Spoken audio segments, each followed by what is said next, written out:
Saya sih pengennya anak-anak muda, apalagi teman-teman aktivis yang menyebut dirinya aktivis itu banyak-banyak berkomentar lah, banyak-banyak menulis, banyak-banyak berbicara soal isu-isu di Bali. Jangan takut dibungkam atau apapun itulah istilahnya. Jadi karena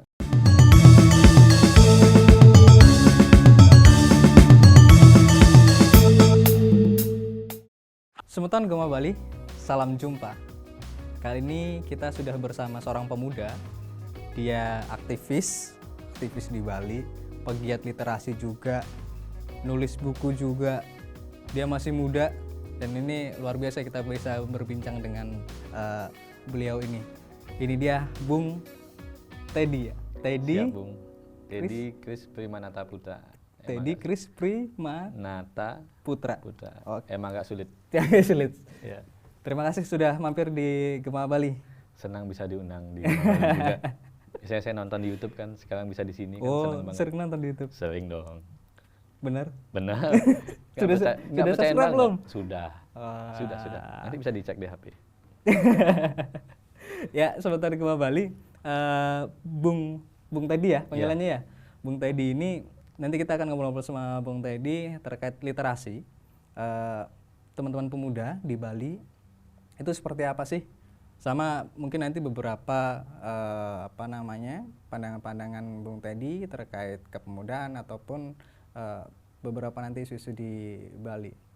Bung Teddy, Siap. penulis, Bisa dibilang begitu? aktif di literasi. Ya. Kenapa bisa dibilang begitu. kenapa milih di literasi, Bung? Mungkin lebih kepada pergaulan, Bung ya. Jadi kalau boleh cerita sedikit ini, di tahun 2016 itu kan saya semester 6, saya KKN, dan kebetulan di tempat KKN itu ada salah satu kawan yang setiap pagi atau enggak sepulang dari aktivitas KKN, dia selalu ada di rooftop sambil buka laptop. Setelah dicek-cek, dia lagi nulis blog. KKN-nya di Bali? KKN di Bali, di Buleleng. Habis itu nggak hanya nulis, dia juga baca. Jadi bacaannya dia itu adalah tulisan judul novelnya Ken Arok. Arok Dedes. Arok Dedes. Iya, punyanya Pram. Pramudia Mentatur. Jadi semenjak itu saya terinfluence sama kebiasaan itu. Habis itu pulang dari KKN ya udah. Nyoba nulis. Baca dulu. Baca dulu, habis itu coba-coba nulis. Punya blog, habis itu habis itu nulis isu keresahan lah ya. Keresahan, dan kebetulan kan di Bali ada semacam website jurnalisme warga Bali Bengong. Jadi saya buat akun di sana, dan saya ketika ada tulisan atau enggak keresahan yang ingin saya bagi, saya tuliskan dan saya bagikan di sana. Beberapa udah ada sih, bisa dicek di sana. Jadi pengalaman menulis pertama itu di website ya, di blog ya? Kalau pengalaman nulis pertama itu ada FMAD namanya, Forum Persaudaraan Mahasiswa Hindu Dharma Universitas Udayana. Oh, dulu S1-nya di Udayana. Jurusan Teknik Mesin. Teknik mesin, tapi sekarang giat di literasi ya, dan nulis juga. Jadi kebetulan proyek tahunan itu adalah buat majalah, dan sebagai ketua itu wajib nulis. Oh gitu. Ya mungkin itu pertama kali nulis lah.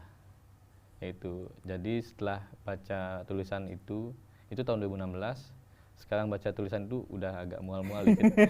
Mual lihat tulisan sendiri, baca tulisan sendiri. Karena awal-awal kan, ya, pasti masih banyak koreksi. Betul. Tapi kenapa sekarang sudah punya berapa buku? Baru satu. Apa judul bukunya? Judul bukunya bisa teman-teman lihat sendiri. Ya. Oh ini. Iya, Sublimasi Rasa. Sublimasi Rasa. Isinya apa? Ini bentukannya novel, genrenya novel. Kenapa novel? Kenapa novel atau fiksi lah ya? Karena saya merasa kalau menuangkan keresahan di sekeliling kita lewat fiksi itu lebih nyaman, lebih aman lah. Kayaknya romansa ini ya. Cerita pribadi ini. Ya bisa dinilai di sampulnya lah ya. Sublimasi Rasa. Jadi semangat saya itu merekam kehidupan gitu. Jadi merekam pengalaman yang pernah saya lalui. Dalam hal ini percintaan kayak gitu. Kalau mau ini Semeton Gema Bali, kalau mau dia punya buku ini, gimana caranya, Bu? Kalau mau punya buku ini bisa langsung ke penerbitnya di Mahima, bisa kontak di Mahima. Di Instagramnya ada kok Mahima, komunitas Mahima atau buku Mahima. Di Tokopedia juga ada, di Shopee juga ada, atau kalau memang langsung bisa langsung DM di Instagram aja. Apa Instagramnya? @teddycputra. Oh, Instagram pribadi. Iya, nggak ada nggak ada IG khusus untuk pemasaran tuh nggak ada. Oke. Tapi dengar-dengar cerita Bung tadi aktif juga di gerakan literasi di Bali terutama ya. Dibilang aktif, ya mungkin bisa dibilang aktif ya. Jadi karena emang udah suka baca, emang suka nulis, bergaulnya juga di lingkungan literasi atau enggak lingkungan sastra, jadinya ikut-ikutan jadinya. Maksudnya ikut aktif juga. Kayak gitu. Jadi nggak cuma satu, mungkin lebih kayak itu. Misalnya ada kegiatan di sana kita ngikut, dapat relasi, bentuk komunitas apa, kita gerak di sana kayak gitu. Apa sih biasanya bentuknya kegiatannya, Bung? Baca bareng kah atau apa gitu? Biasanya, nah ini lagi cerita sedikit.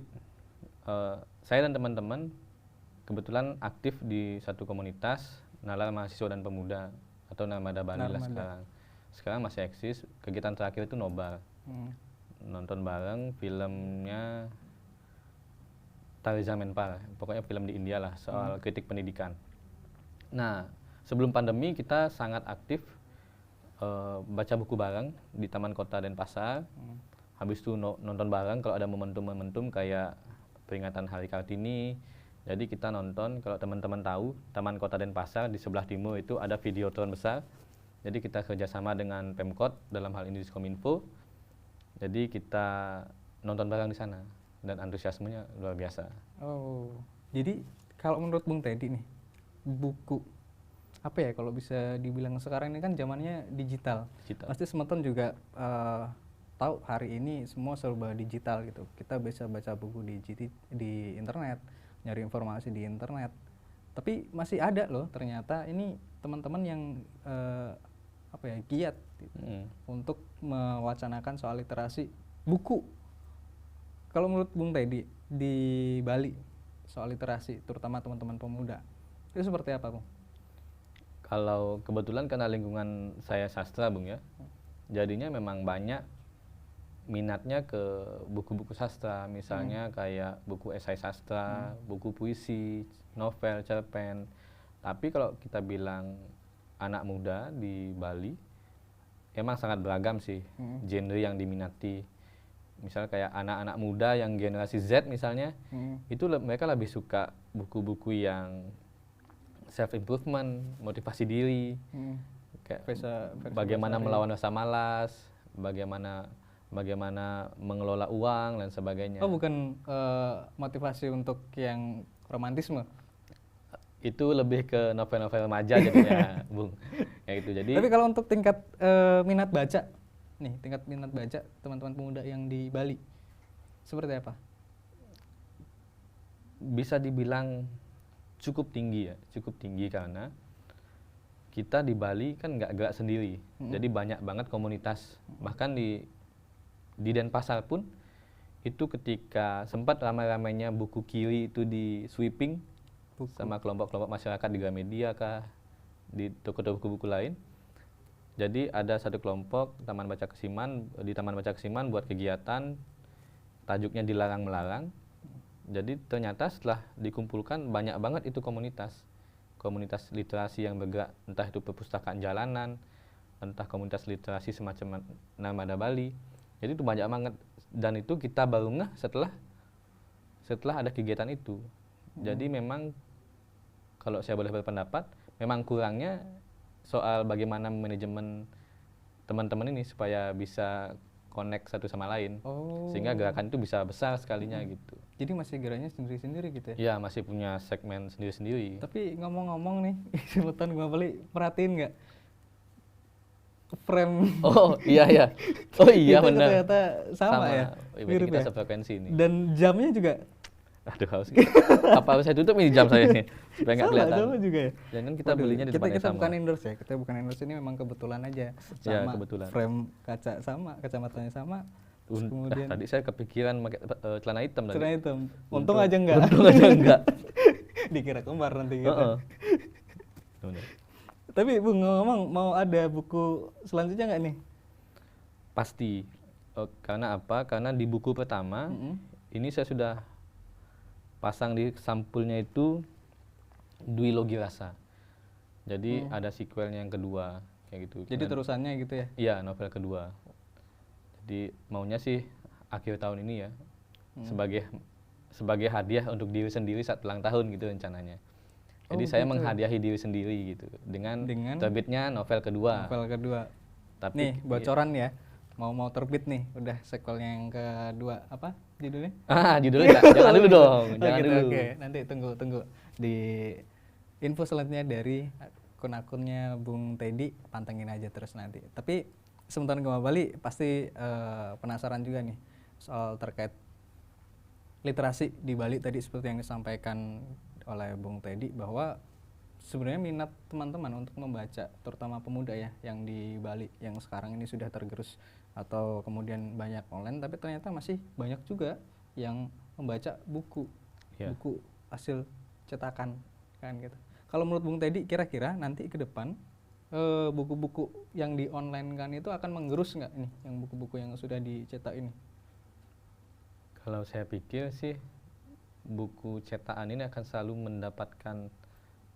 mendapatkan pasarnya sendiri, karena memang sensasi ketika kita membuka bungkus, mencium aroma buku baru itu, dan juga membaca, menyentuh secara fisik memang nggak bisa digantikan dengan buku-buku online gitu. Mungkin buku online akan tetap eksis, tapi punya segmen sendiri. Jadi perasaan membaca, membuka itu memang ada sensasinya Iya, tersendiri. bagaimana kita menandai, bagaimana kita nempelin sticky notes gitu. Oh iya, pakai buffalo gitu. Iya, di HP kan kita nggak mungkin nempelin gitu. Jadi iya, benar juga. ada sensasinya. Pasti ada peminat tersendiri.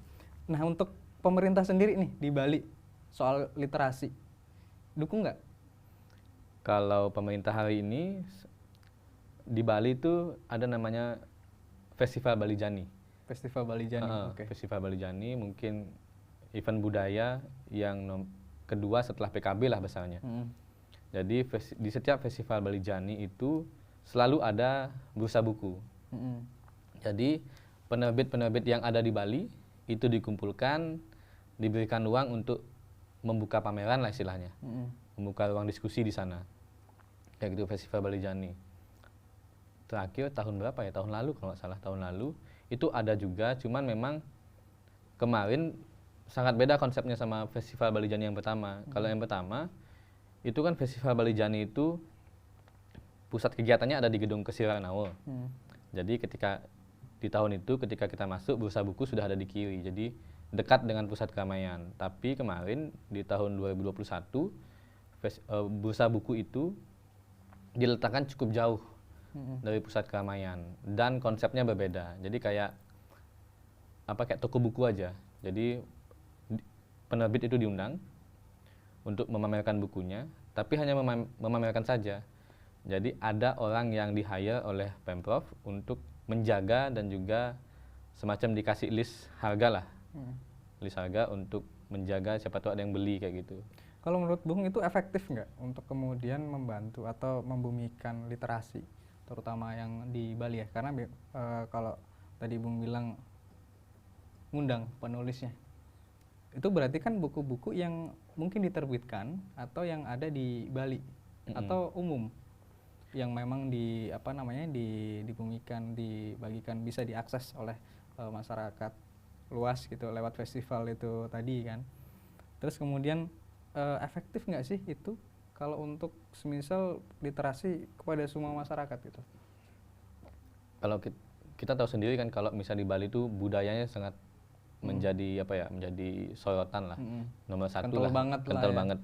Sehingga ini menjadi cara yang efektif sebenarnya. Jadi kita selipin lah literasi itu di festival kebudayaan kayak gitu. Dan alangkah lebih baiknya kan memang ketika masyarakat yang awam dengan literasi itu datang ke bursa bukunya itu misalnya, dan nggak semua masyarakat datang di situ. Iya, tapi sebagian besar lah. Karena kan kayak kemarin itu masyarakat dari Buleleng, dari Karangasem, dari Kelungkung jauh-jauh datang ke Art Center untuk menonton itu kayak gitu. Jadi cukup efektif lah jika memang ada interaksi antara pihak penerbit atau pelaku-pelaku perbukuan di Bali dengan masyarakat awam sehingga ada semacam proses penjelasan lah. Tapi kalau hanya memajang saja itu kan nggak jauh berbeda dengan toko buku, apalagi diletakkan di jauh dari keramaian. Cuman kemarin saya sempat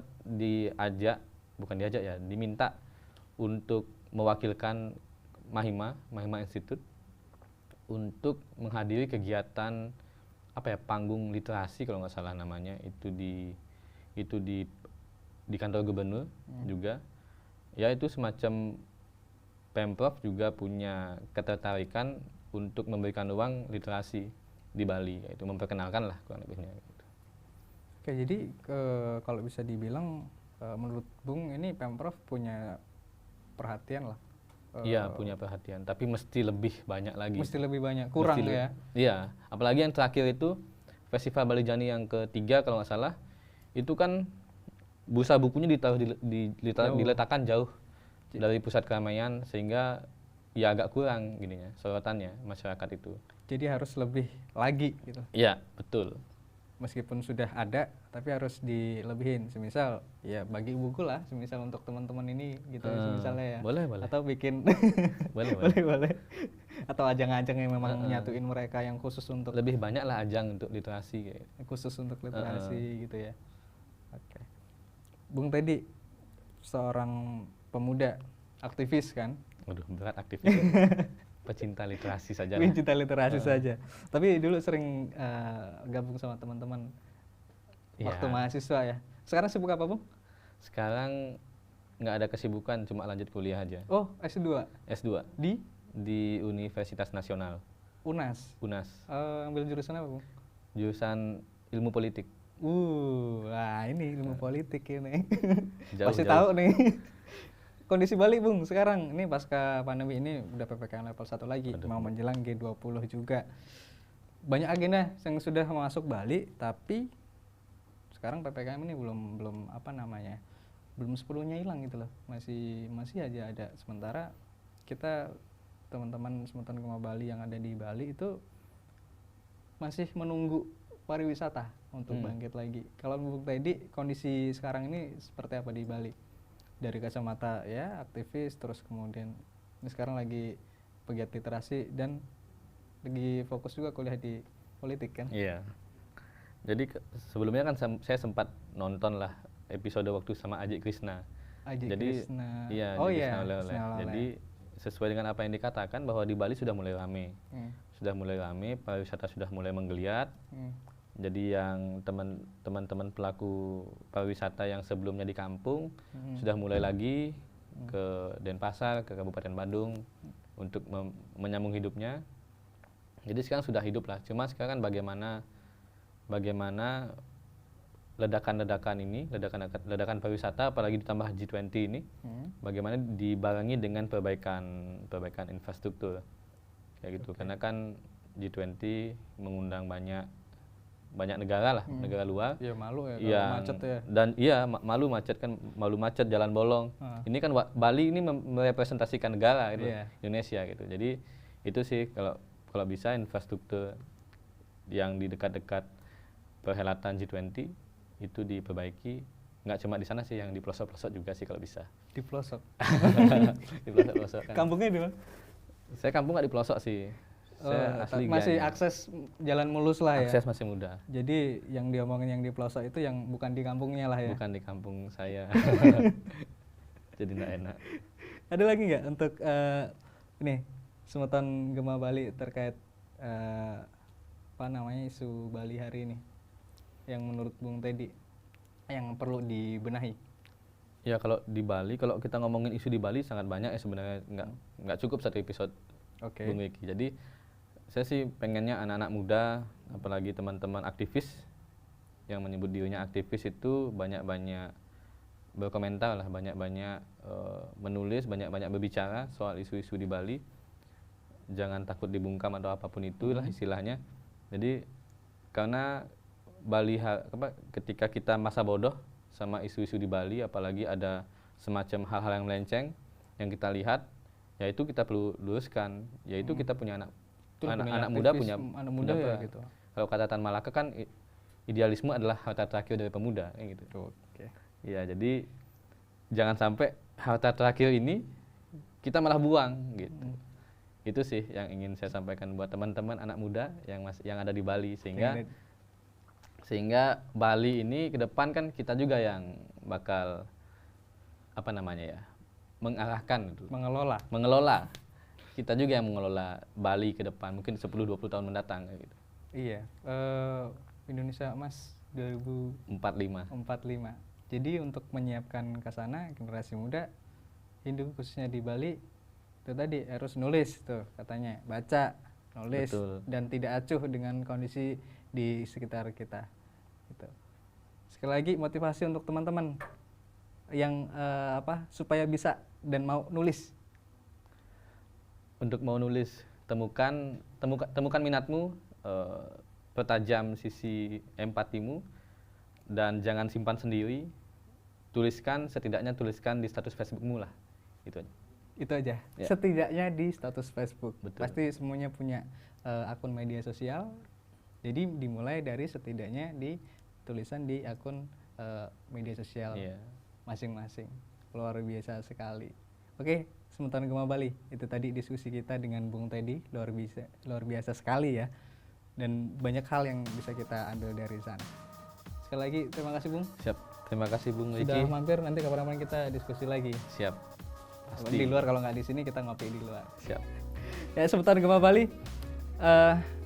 Jangan lupa like dan komen ketika masih ada yang perlu diskusikan, silakan sampaikan ke kami di channel YouTube Gema Bali. Terima kasih. Sampai jumpa.